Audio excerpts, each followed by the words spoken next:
मुबारकपुर विधानसभा में हम आज हैं। मुबारकपुर विधानसभा के जनप्रिय लोकप्रिय विधायक श्री अखिलेश यादव जी हैं। सर, आज कार्यकर्ता बैठक थी, आज क्या लोगों को संदेश देंगे? आज हमारी 60 बूथ के प्रभारियों की, सेक्टर प्रभारियों की, साथियों की बैठक थी। यह पूरे आजमगढ़ जनपद के अंदर राष्ट्रीय अध्यक्ष माननीय श्री अखिलेश यादव जी के निर्देश पर अभियान चलाया जा रहा है।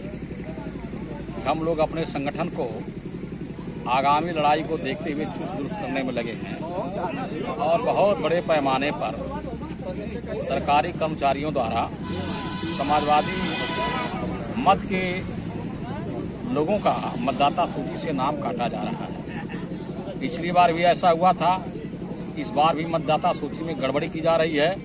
तो सारे साथियों को बुला करके हम लोग पर चर्चा करते हैं और अपने अपने बूथों की चौकीदारी करने के लिए सबको निर्देशित करते हैं। 24 का आगाज हो चुका है विधायक जी, रणनीति क्या रहेगी? संगठन कितना मजबूत होगा? दो नारा है, एक इंडिया है और एक एनडीए, दोनों अपने में आप काबू है, सबकी निगाहें इंडिया में राष्ट्रीय अध्यक्ष अखिलेश यादव पे।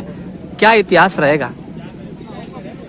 संगठन की मजबूती के बारे में अभी आपने देखा है कि हमारे 60 बूथ प्रभारी साथियों की बैठक थी, जिसमें 100% साथी उपस्थित थे। और राष्ट्रीय राजनीति के बारे में जो आपने पूछा है, हम लोग इंडिया में शामिल हैं, लेकिन पीडीए के माध्यम से हम लोग एनडीए को पस्त करना चाहते हैं। और राष्ट्रीय अध्यक्ष माननीय श्री अखिलेश यादव जी ने कह भी दिया है कि आने वाले दिनों में भारतीय जनता पार्टी को दिल्ली की सरकार से बेदखल करने के लिए सबसे महत्वपूर्ण भूमिका पीडीए की होगी। इसलिए पीडीए को मजबूत करिए। हम लोग पीडीए को मजबूत करने के लिए गांव-गांव में जा रहे हैं। विधायक जी, पीडीए अब की बार सरकार जो आपके पंपलेट पे चल रहा है, पीडीए का रीजन क्या है, इसका विवरण क्या है, जरा जानना चाहेंगे। भारतीय जनता पार्टी दूषित मानसिकता से सरकार चला रही है। व्यापक पैमाने पर पिछड़ी जाति के लोगों के साथ, दलित भाइयों के साथ, महिलाओं के साथ और मुसलमान भाइयों के साथ नाइंसाफी हो रही है। नौकरियों में इनके हकों पर डकैती डाली जा रही है। सरकारी कार्यालयों में विशेष रूप से इन्हीं लोगों के साथ नाइंसाफी हो रही है। ये लूटे जा रहे हैं। थाना दलाली, कचहरी दलाली, तहसील दलाली, सब दलाली के अड्डे बन गए हैं।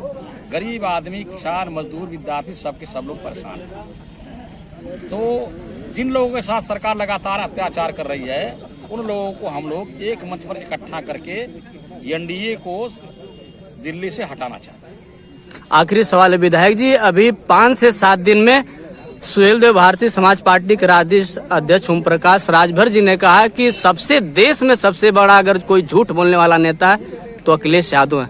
इस पर क्या कहेंगे? ओम प्रकाश राजभर की बातों पर विश्वास करते हैं?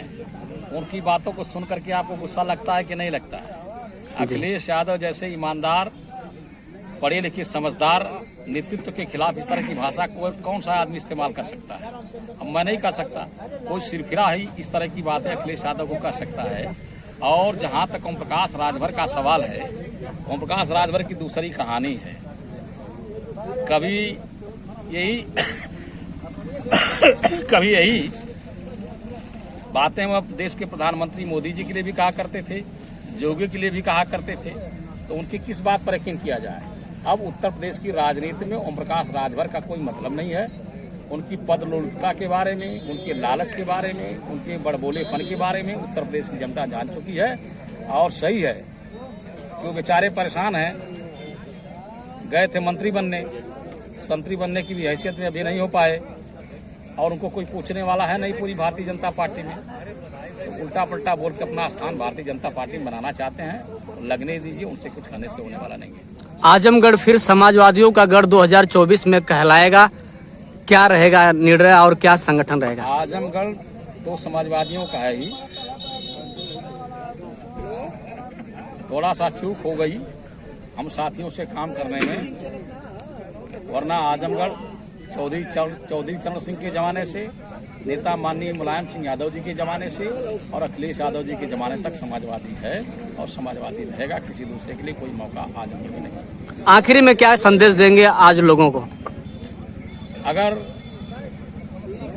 बेकारी से, बेरोजगारी से, किसानों की लूट से, छात्रों के साथ होने वाली नाइंसाफी से, माताओं बहनों की सुरक्षा के सवाल पर सब लोग एकत्र होकर के भारतीय जनता पार्टी को सरकार से हटाएं और इसके लिए सबको एक हो जाना चाहिए। बहुत बहुत धन्यवाद।